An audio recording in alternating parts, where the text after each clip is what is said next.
Shalom, family. Okay, welcome to our new moon Sabbath class. We're more excited today. All praises. So, we're going to pick things back up in the book of Exodus, chapter 4, and verse 13. Okay, continue with our reading of the book of Exodus. Exodus chapter 4 and verse 13. And he said, O my Lord, send I pray thee, by the hand of him whom thou wilt send. So Moses was in a place where even though he's having the privilege to be able to speak to the Most High via an angel through a bush, it's in a place where he's hearing everything it is that God has in store for him and feeling, you know, that daunted by everything because it's like, man, I'm not the best for this, man. Just choose someone else. Send whoever else you might send that can do what everything it is you're requesting to do. He wasn't believing like, hey, I got this. I'm the man.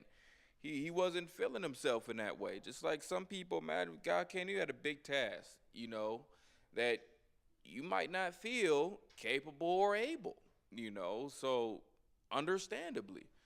But in this case, if we read on, verse 14, and the anger of the Lord was kindled against Moses, and he said, is not Aaron the Levite thy brother? I know that he can speak well. And also, behold, he cometh forth to meet thee. And when he seeth thee, he will be glad in his heart.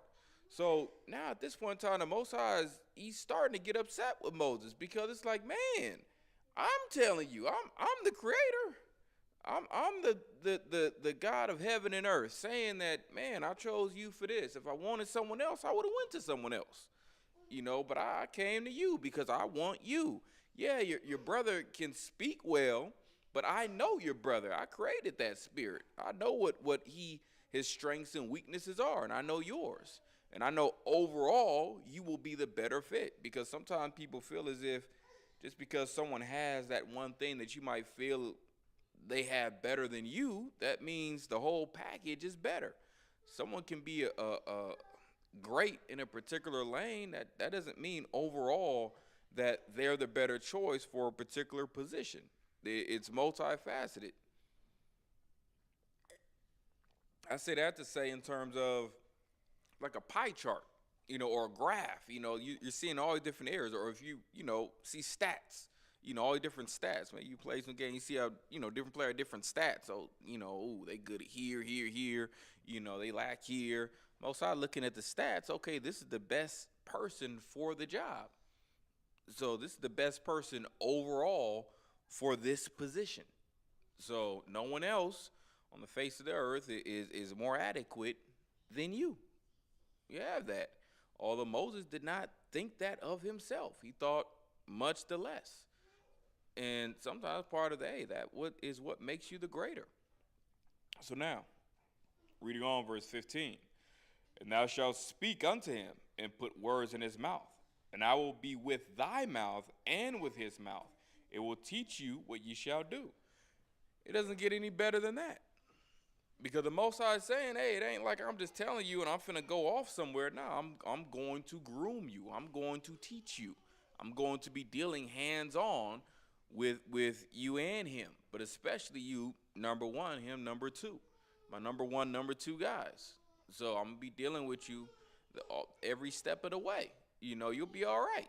I'm going to teach you everything it is you got to do.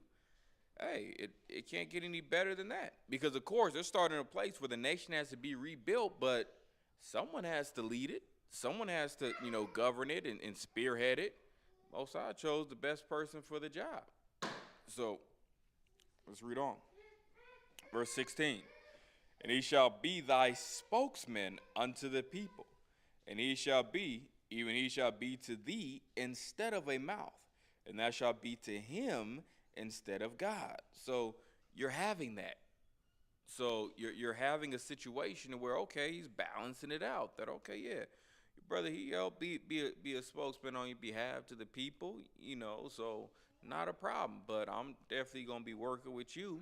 You're gonna be that in that space where he gonna be dealing with you, number one instead of me number one. That's okay.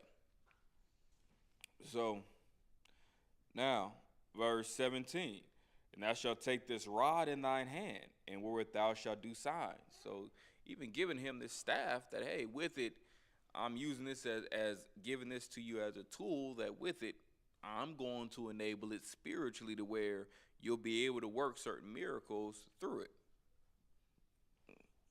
So now, verse 18. And Moses went and returned to Jethro, his father-in-law, and said unto him, Let me go, I pray thee, and return unto my brethren which are in Egypt, and see whether they be yet alive. And Jethro said to Moses, Go in peace. And the Lord said unto Moses in Midian, Go, return into Egypt, for all the men are dead which sought thy life. So Most High the inside scoop. So of course, Moses, he respectfully went to his father-in-law, although Moses not only grown, he's old. So is his father-in-law. They both old men, elders. But respectfully, that being his wife's father, wanted to let it be known that, hey, even though I've been with you, that now I have to go, back unto my people. It's very important that I go back to Egypt, letting him know, respectfully. So communication, right? And then Moses already understood that, hey, you might be concerned with how you might be received there, but all those that were trying to seek your life, that it was their intention to try to kill you, all those people are dead, so you won't have that same issue, but we're going to have some other issues we're going to have to deal with. Nevertheless, let's go. Verse 20. And Moses took his wife and his sons and set them upon an ass, and he returned to the land of Egypt. And Moses took the rod of God in his hand. So see that? He took the rod of God in his hand. The staff to be able to work miracles, and took his family. So remember, he was with his wife's family, all those years, so because of course it's very beneficial if you can live amongst those loved ones in those regards, stay close, so you can help build together. So it's much easier to build together than if everyone's all spread out so many different ways. There's a more disconnect. So naturally, 21. And the Lord said unto Moses, When thou goest to return unto Egypt, see that thou do all those wonders before Pharaoh, which I have put in thine hand. But I will harden his heart, that he shall not let the people go. So now see, Most High Most High plays both sides. He's for the dark and for the light, as the scriptures say. Because letting her know, hey, yeah, all them wonders I was showing you before, all that stuff you're going to do in front of Pharaoh. But be not dismayed. He ain't going to let y'all go. He's going to give you a hard time, but it's my will that he gives you a hard time. It's on me, so he ain't going to let y'all go, because I'm the one choosing to blind his mind or his spirit for him not to see reason and common sense, but rather to be hard-headed, stiff-necked, stubborn. Goes to show you the other power the Most High has. You definitely don't want to be on the bad side of the Most High, and the Most High put that spirit on you, and you can't reason well. You can't see straight. You're blind, to some of the things that you may be doing in error. Now you're going down the wrong path. You don't want that. The Most High can use you for whatever purpose he sees fit, but I'd rather be used for righteousness than wickedness. So, and I hope you feel the same. So now, verse 22. And thou shalt say unto Pharaoh, Thus saith the Lord, Israel is my son, even my firstborn. So now he didn't say everybody. He said, no, Israel is my son, even my firstborn. That's possessive. Because remember, although he's the creator of heaven and earth, the Most High God got to a point where he does not see every single individual, every nation as equal or the same. So, and some can be offended by that. No, we're all human beings. Yeah, but you got to understand the Most High God, and the scripture said in many places, he created divisions, which you see now. We are very much so divided. The Most High likes that. He didn't make it to where we were all one skin color, all having one texture of hair, all the same height, all having the same ability and gifts and talents. He didn't do that. He created diversities of gifts and talents and different things because he likes having things diverse, unique, different one from another. And some, yeah, with some people, hey, he set closer to him, others not, removed far from them. But again, it's all based upon how those people in those nations, they're projecting how they were moving according to his word. So, and he judged accordingly. It started to continue to move that way. So, verse 23, and I say unto thee, let my son go, that he may serve me. And if thou refuse to let him go, behold, I will slay thy son, even thy firstborn. So the Most High is in a space to where he's making an offer you can't refuse. So, hey, these people that are in your possession, that you have captives, that these people are precious to me. You know, I find them as my children, even as my firstborn. Why would he say the firstborn? Because the firstborn is usually the more precious child because it's your first.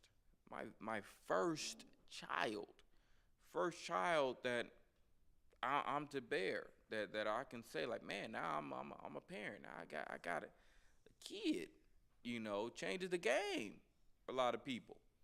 You know, usually in a better way. You become more responsible, more focused, more driven.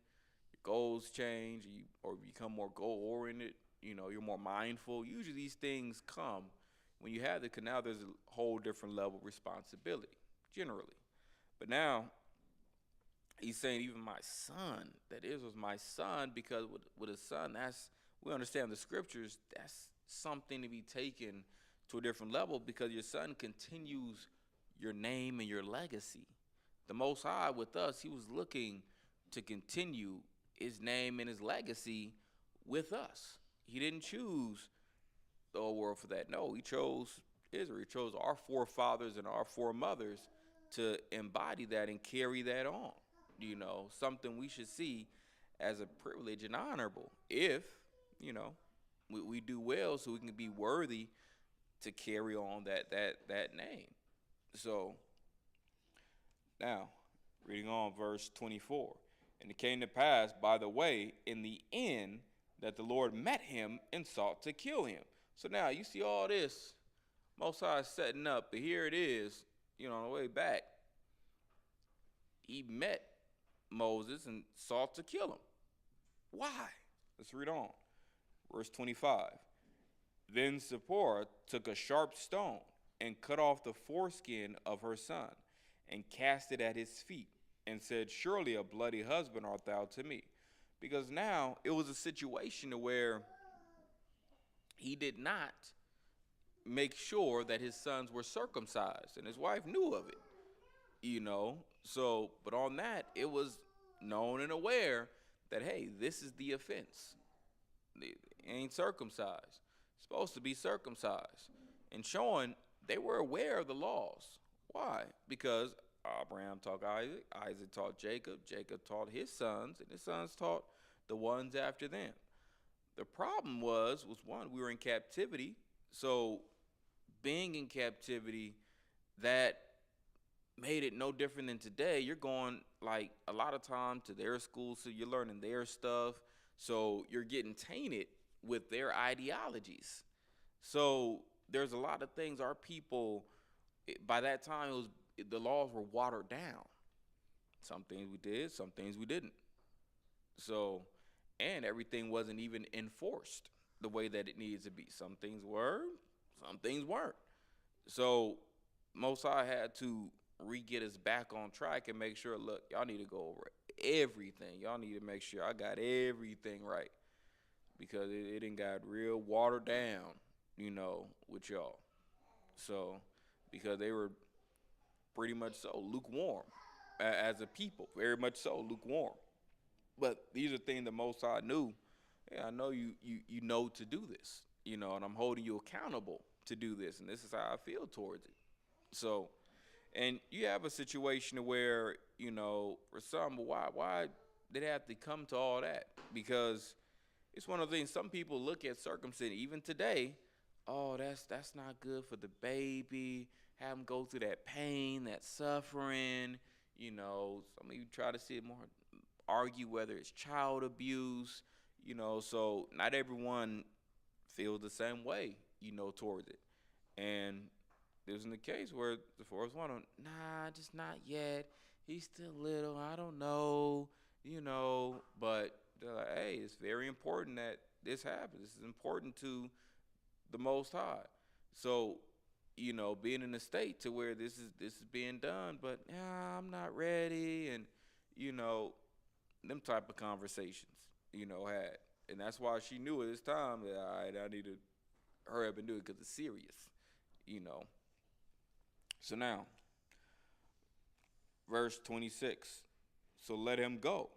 Then she said, a bloody husband thou art because of the circumcision. So there it goes. Moses came down holding him hostage. He said, hey, look, you better circumcise that child or I'm going to kill your husband. So, if it got to come down to that, then so be it. But it wasn't something still even that done with joy. It was done grievously. So knowing and you seeing how much she did not want to do it. She was against it highly. So that's why I said verse 26, so he let him go. Showing you Most High came down, just like you see he came down with Abraham and other times, hey, this time he came down with, hey, look, he was going to die. That's how serious, it was. But didn't you just chose him and say, yeah, I know. But I had to put that pressure on to make sure what needed to happen, happened. And that I'm serious about it. Verse 27, and the Lord said to Aaron, go into the wilderness to meet Moses. And he went and met him in the mount of God and kissed him. So now, in the Most High too, to get things rolling, because sometimes we drag our feet, we don't be locked in. So sometimes when it's important, Most High got to give them few words. And you may experience that if you haven't. Not everyone will, but you may experience every now and Most High may give you a word, a sentence, or so you might, give you a dream instead, or you might send someone else give those words that, when they talk, even if it's a stranger, that's on point for your life. You might just need to get you there so that you go in the right direction when you need to, because you might not be moving the way the Most High really needs you to. So, and sometimes it's sin, but other times may not necessarily be sin, but just things the Most High may need you to be mindful of or need you to do or not do, because it may not be as wise, or needs you to move this way for another purpose, so to help someone else or be an aid unto your family or, number of reasons. But the Most High can still work, that way even in this day and age. So now let's read verse 28. And Moses told Aaron all the words of the Lord who had sent him, and all the signs which he had commanded him. And Moses and Aaron went and gathered together all the elders of the children of Israel. So everything, the plan is going into motion. Most are like, all right, yeah, that's what I'm looking for. Everything's coming about. Keep at it. 30. And Aaron spake all the words which the Lord had spoken unto Moses, and did the signs in the sight of the people. And the people believed. And when they heard that the Lord had visited the children of Israel, and that he had looked upon their affliction, they bowed their heads and worshiped. So it's good. Things are off to a good start, they would say. Everything's being received well. So people, hey, he worked all the signs and miracles that God showed him to do, and hey, it caused the people to believe in Yahweh. Because again, remember, they were worshiping a variety of gods. So you couldn't just say God or power, and they would know automatically what God you're talking about. And again, it's like, well, which God you talking about? Set, Horus, Ra, which God?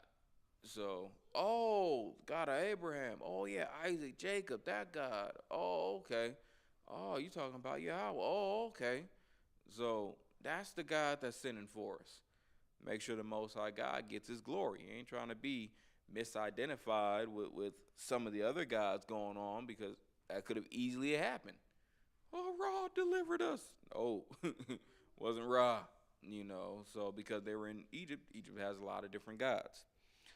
So, chapter 5 and verse 1. And afterward, Moses and Aaron went in and told Pharaoh, thus said the Lord God of Israel, let my people go, that they may hold a feast unto me in the wilderness. So, of course, he's saying, and of course, understanding my people, that's possessive. Everybody ain't God's people, because Most High God did not choose everyone in that way to be His people. And even with being a Most High people, still, that does not mean everyone individually is loved the same, because not everyone's going to do what the Most High God wants them to do. It's a choice, but again, Most High is going to judge everyone accordingly. Verse 2, and Pharaoh said, who is the Lord that I should obey His voice to let Israel go? He's like, man, what guy are you talking about? And I should believe him and do what it is you saying. So, again, coming off very aggressively. I know not the Lord, neither will I let Israel go. See that? He's like, I don't know that guy. The mother name, they don't know God of the Bible like that. They don't know Yahweh like that. So, we should. There'd be a lot of people that read the Bible that don't know God like that. So they read the words, but they don't apply them. They don't do what He says to do and move how He says to move. So they just read it for some of the stories and history, make themselves feel a little good, try to make themselves feel like a better person, but you actually got to apply it wholeheartedly, so and sincerely, without favor one above the other. So now, verse 3. And they said, the God of the Hebrews hath met with us. Let us go, we pray thee, 3 days' journey into the desert, and sacrifice unto the Lord our God, lest He fall upon us with pestilence or with the sword.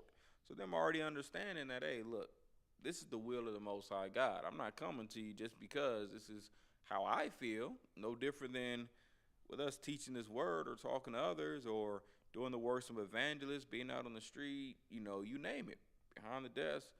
That these words, it's not about things that, I'm just trying to say to puff myself up or to try to win, someone's favor, to try to look good on camera. No, it's not about that. It's about that, no, these are the words that the Most High God wants us to teach. Else, for those especially who are called, if you do not do so, then you will suffer. The Most High will cause you to suffer, like it said, pestilence or getting hurt, falling by the sword, getting, arrested, shot, killed. The Most High calls us to do this. This is the Most High's works that He wants us to do on His behalf. That is required for those that He called, because, hey, somebody got to do it. I chose you. So, and you'll be rewarded for it. He'll bless you for it. So, making these sacrifices, it's not in vain. So, reading on.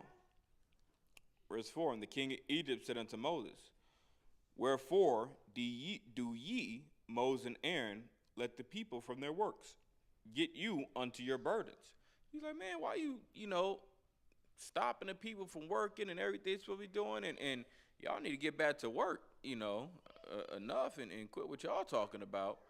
Whatever God wants y'all to do, hey, go find it at work. You get back to work. And you have Brother Nathan that still carry that same type of attitude and mindset. Well, you need to take off for your Sabbath days and feast days. Man, I tell you, you supposed to be here. It's mandatory. We need, hey, you sure you want this job? So this is where you need to be. God will be all right. God won't mind you doing that. You need to be here. God knows you gotta take care of your family, your job, to work. So it'll be all right. It's like, nah, not my God. My God need me to take off. So, nah, I can't do that. And again, even with your jobs, it's even that.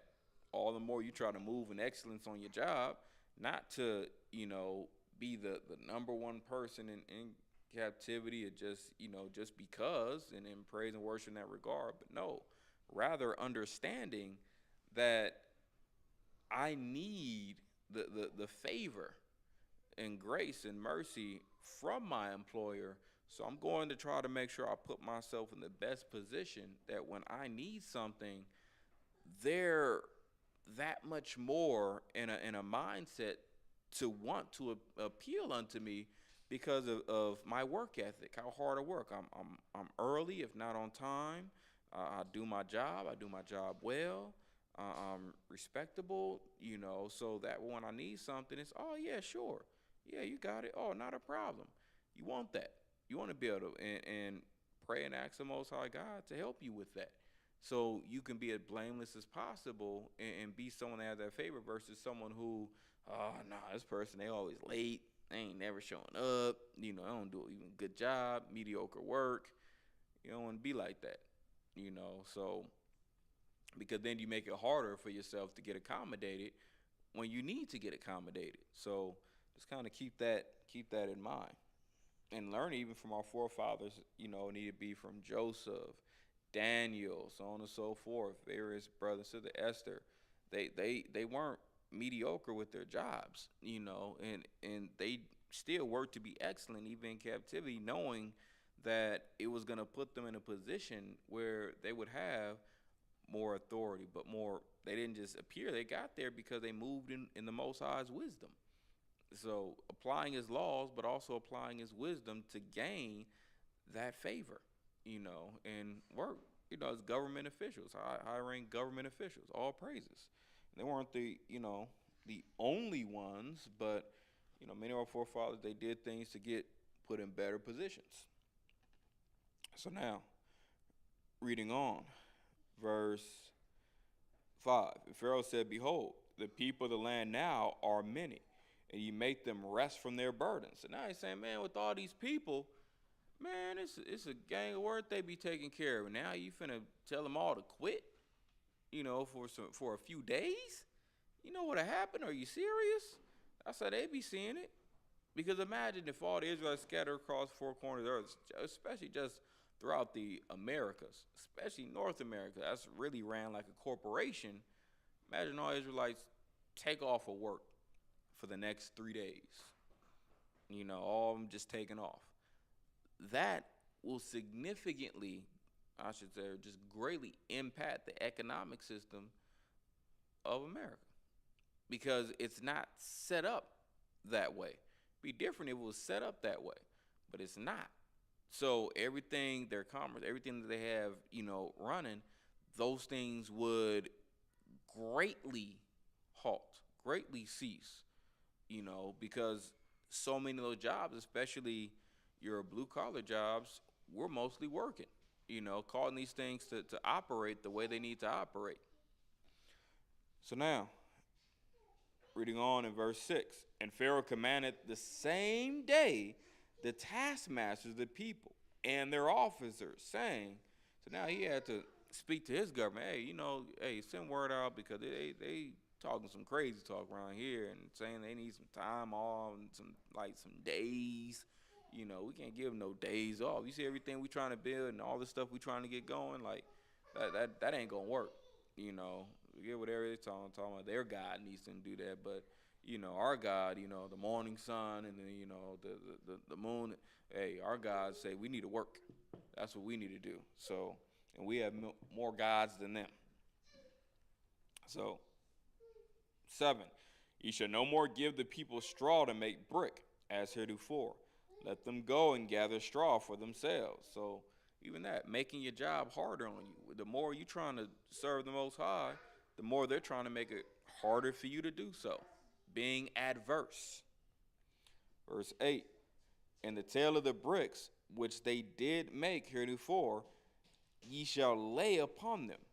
Ye shall not diminish aught thereof. for they be idle. Therefore they cry, saying, let us go and sacrifice to our God. So the way they see it, nah, you got too much free time on your hands. Even on your job, you over here thinking about this and that. Nah, I need to shorten up them breaks. They got it, boy. They got you on lock. You can get that 15-minute break, for the day if you work, certain amount of hours, or you get that 15 minutes, so, or you get that 30 minutes, so hey, half hour. That different job. Not every job is set up the same. Everyone ain't got the same amount of breaks. Some of them some jobs, yeah, they pay for that. Other jobs, it's unpaid. That's your time. You got 30 minutes exactly. So it's all crazy. Some jobs more literally, hey, you got an hour. You got an hour, and some divide it up. You get 15 minutes, and you get 30, then you get 15. Some jobs, you ain't getting no break in that. Your break is you get to travel. That's your break. Different jobs are set up differently, and if you travel, you'll find out. Even going to different states, things can be set up differently in terms of some of them breaks. So, but some of them have that same mindset in terms of, you're idle. You don't need to be idle for that long. You need to be working. You're getting paid for to work, not take breaks. So I'm be tripping on you, hounding you. Where you at? Trying to get back to work. Like, dang, I ain't even, man, I still got like 2 minutes left. Some be wanting their time. Same with clocking out. Some be, no clocking out early. You still on the clock. You still on the clock. But dang, it's only like 3 minutes left. Hey, you do a lot in 3 minutes. You are off at 4, at 5, at 6. So on and so forth. You trying to get off a couple minutes early. Couple fries short of a Happy Meal. Some are really anal. Some of you guys have had these various experiences. That's that same spirit. Even though you've been there majority of the day, they care about them few minutes.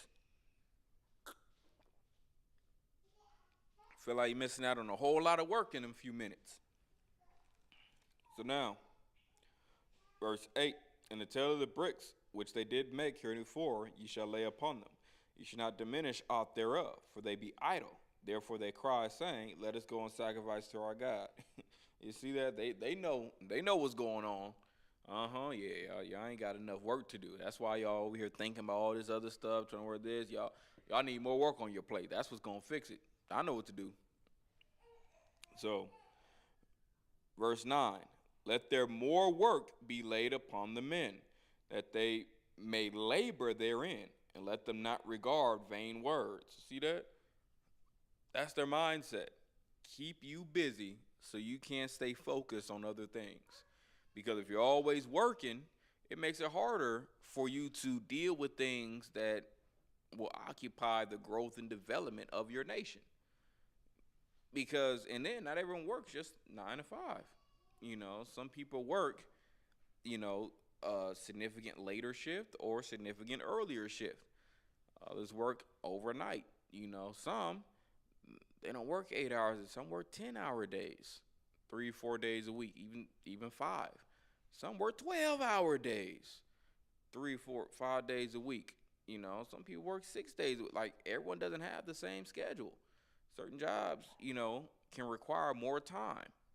Or just because certain jobs is unpredictable, because sometimes the work, a lot of overtime, because, all right, well, shoot, certain jobs, I can't just stop at this time, that the work has to keep going to make sure that everything is done for that job. So the work isn't over when the time stops. The work is over when the work is finished. Some jobs are like that. So I could be up 2, 3, 4 hours later than expected on certain days or certain nights.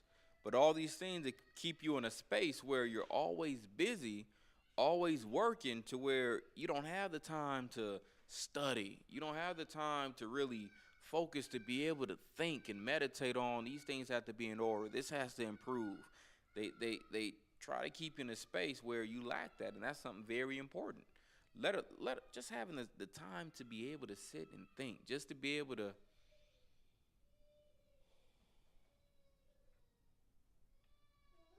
review things, notes. Like everyone doesn't really have that. And then when you're in a space when you finally do have some time, it's not to always be able to focus on the growth of your people. You're just so burnt out from working so long, so hard. All you want to do is relax. All you want to do is just be entertained, and it's not necessarily because of laziness, because I'm stressed, I'm tired. So, and now I have to do things that require more energy, more mental bandwidth, after a long day. That's difficult. That's difficult to do, and that's why there's always more honor, given unto those who, aside from just their, 9 to 5, so to speak, they're going the extra mile to try to, you know, do what they can to build up the Most High's people, teaching his word through various means. Whether you're doing articles, podcasts, doing the work of evangelists and hitting the streets, or going door to door or passing out flyers, whatso have you, or teaching Mount of Death, whatever you're doing, those things are not in vain, and it's that much more honorable and respectable because not everyone's doing that. Not everyone's as devoted or dedicated to working in the ministry.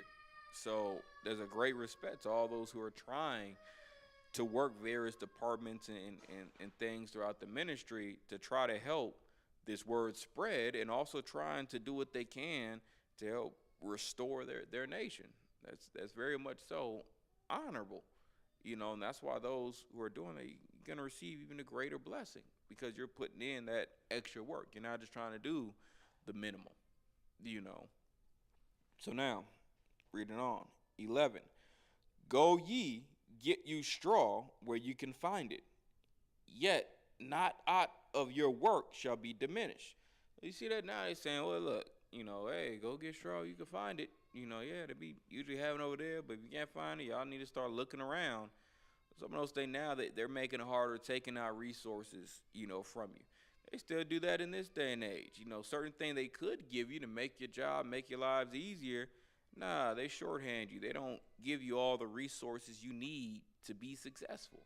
You have to actually research, find out, and that's what puts us even much more at a disadvantage, because a lot of things we're growing up learning, we realize by the time we become adults, so much we lacked, so much we did not learn in school, but was a necessary skill, a life skill, that you needed to know to operate in life. Like, how come we're not learning in school things like taxes and how to save, how to set a budget, how to pay bills? Like, you're not learning those things, and it puts you at a disadvantage because those that are more affluent, they're making sure their kids learn that, or their private school, they're teaching those things because they know it's important for my child to learn how to operate in society and learn what's needed to be successful.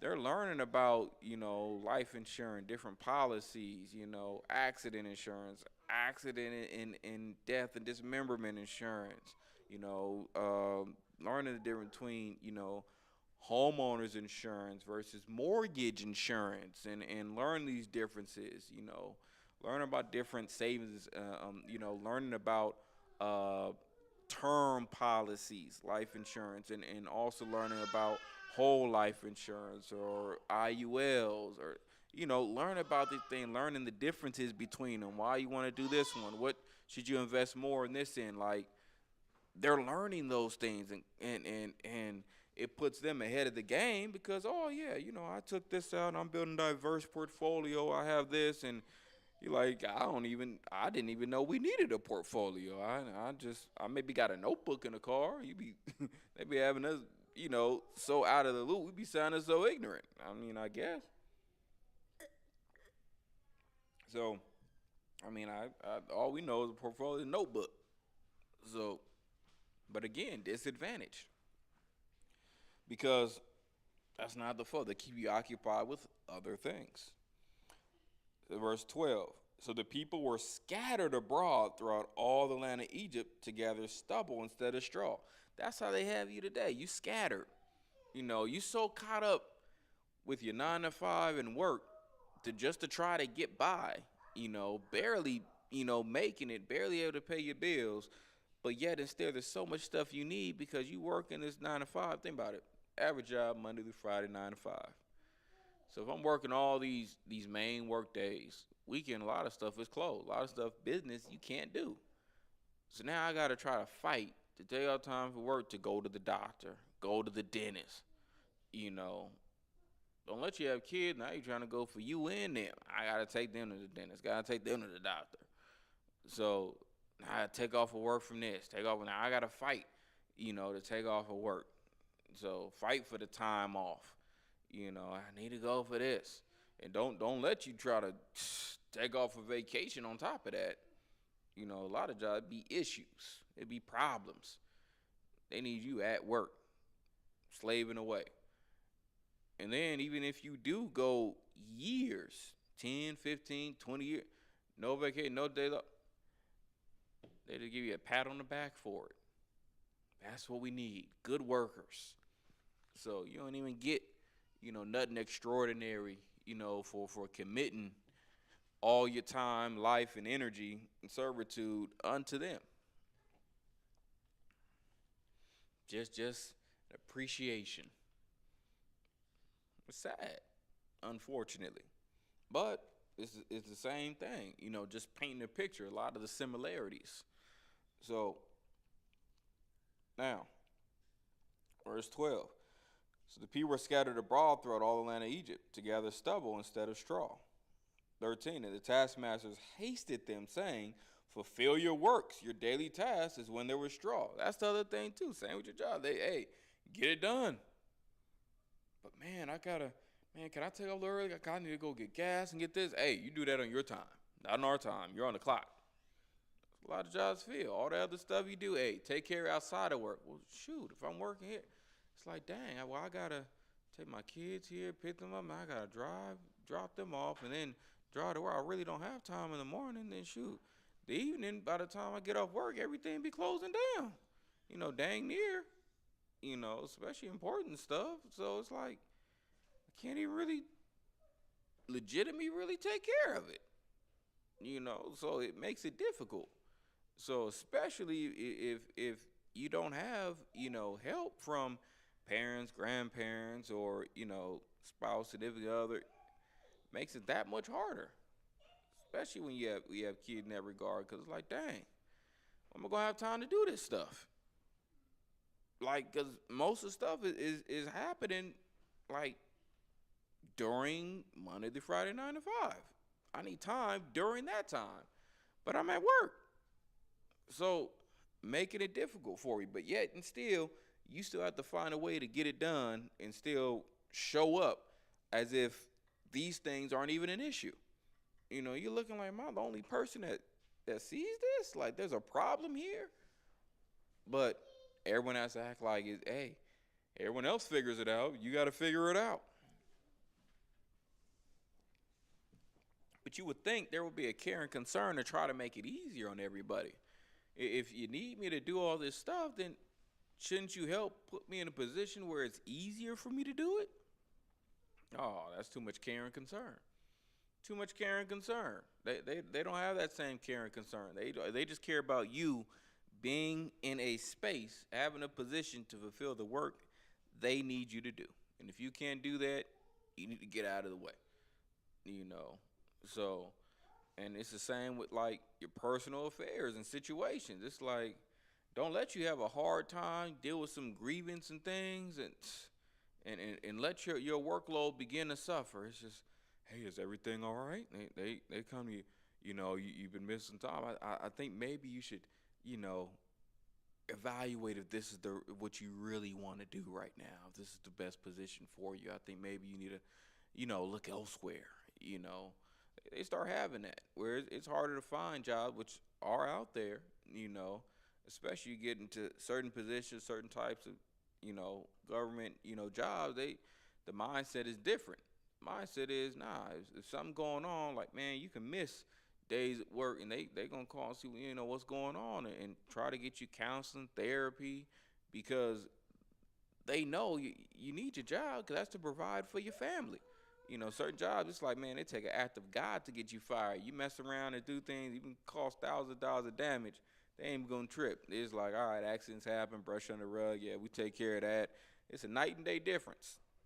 Some jobs they try to take care of you, some of them, but they not all easy to find. But some job they can take care of you. And you see a difference with that care and concern. Like, they really care about you as the individual and making sure you and your family are good. But most of these jobs, boy, you just a number, and they will replace you in a heartbeat. So I'm be happy to let you go. And some of them, boy, they was paying you, they can split your paycheck and pay these two people, to at less. These two people less to do the job that you was doing. Some they'll strategically get you fired.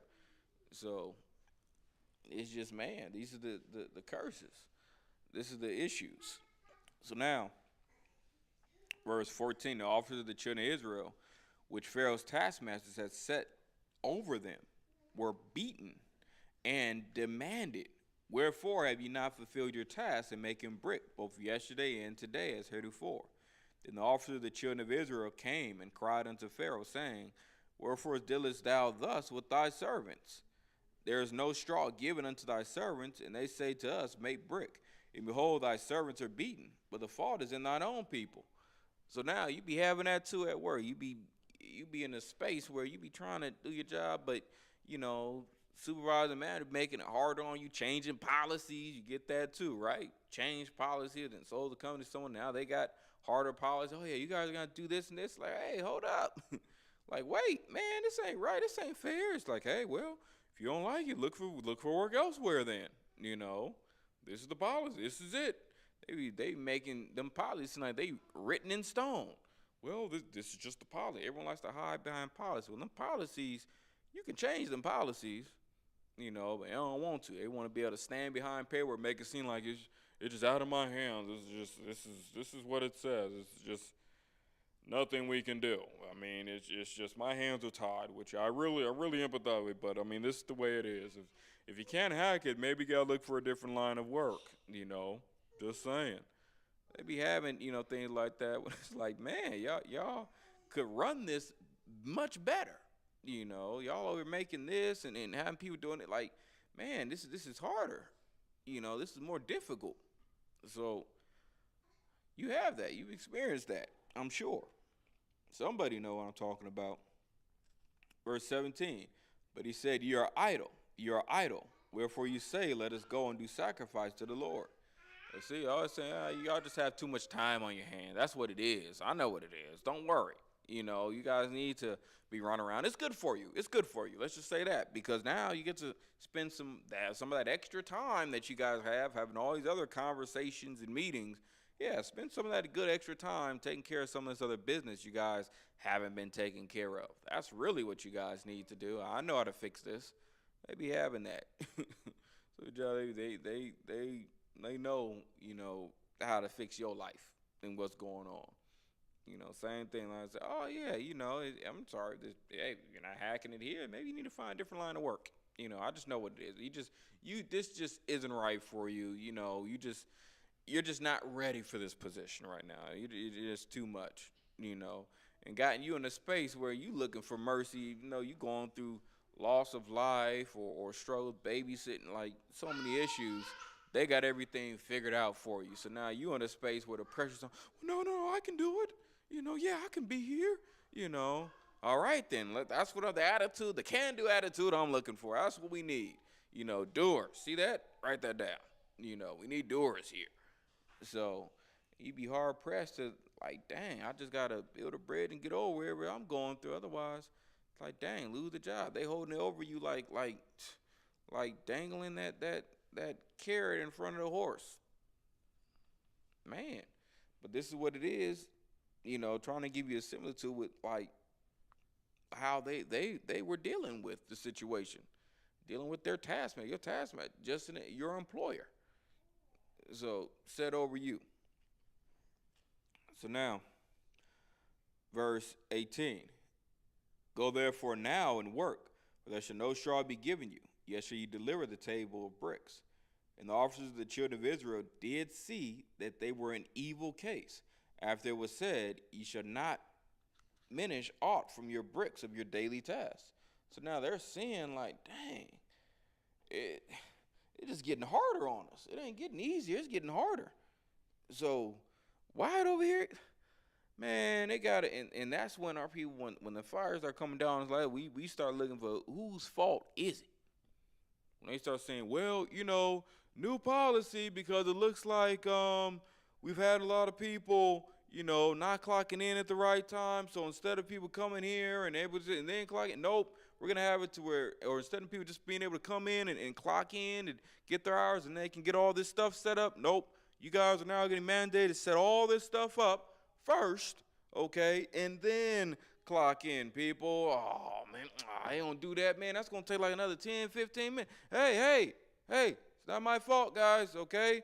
Hey, it's just what you guys been doing to yourselves. So now you're probably gonna have to come in another 10, 15 minutes earlier to make sure you guys get all this stuff set up prior, then clock in, okay? Policy, guys, it's just policy changes, rolling with the times, rolling with the movement. Hey, team effort, right? It's what we bring ourselves, one team, one fight.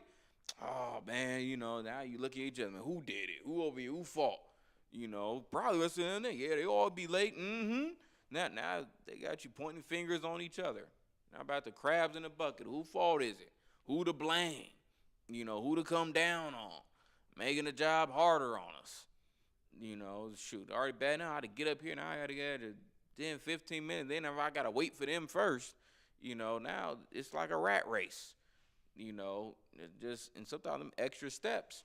Some of on them jobs, they create some extra step things you got to do prior, some prerequisites. You already got to be here for this. Now you got to do this first. Do this earlier. Or now they didn't move the stuff that was in the front. They didn't put it in the back now. Used to have the login stuff at the front. Now they took out, they put it in the back. So now you got to get through all this, go back there. They want to make sure you get there an extra 10, 15 minutes prior. Man, ain't good enough for you to walk through the door. They need you ready to work at the start of your shit. Everything else is done prior. Everything else you need to do, put the stuff in line. At prior. You need to be ready on the floor, on the ground. Actually 5 minutes prior, you need to be out there. Everything ready, set up, and you good. Clock hit, you ready to go. So now, verse 20. And they met Moses and Aaron, who stood in the way, as they came forth from Pharaoh. So now here's the thing. Now they ain't got all this animosity, all this anger now. Who they going to direct it at? Moses and Aaron. Everything was doing all right until y'all came. Y'all done messed everything up. That's how they felt. And the reality was, everything wasn't PG. Y'all was still working hard under all this oppression. It ain't like we brought all this misfortune, but now because a policy change, one thing happened now, everything's our fault now. All of it's on us. That's how people be feeling. That's how they can get you feel. So riled up, so displeased with the situation, what's going on. Let a change happen and you getting blamed for like everything, all the stuff that didn't happen.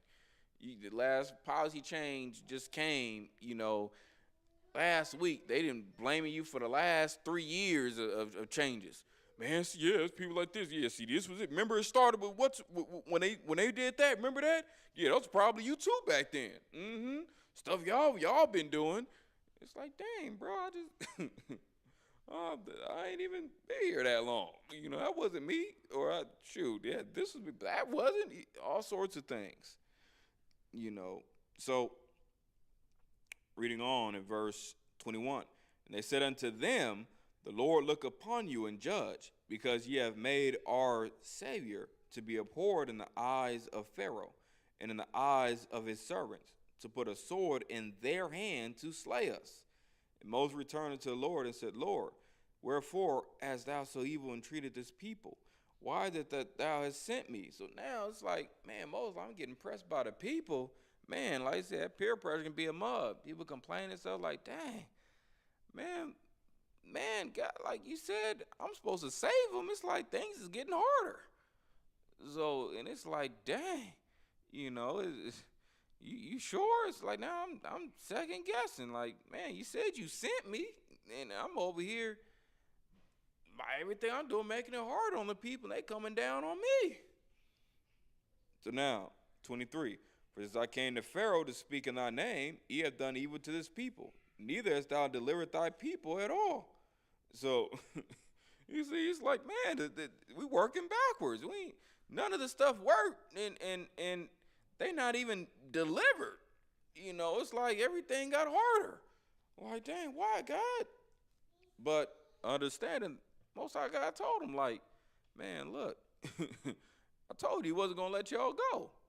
So, yeah, but you ain't saying that's all part of the process. So, all part of the process. So, we'll leave it there. Next time, we'll pick things up, Most High permit, with Exodus chapter 6. So, I pray these words were edifying, that you help learn, grow, and, get more of the story, history, and, a lot of what was going on with our people. And you'll see that there's a lot of parallels even to this day that our people are dealing with. That's why, hey, a lot of times there's no new thing under the sun, as the scriptures speak of. But nevertheless, with that, I say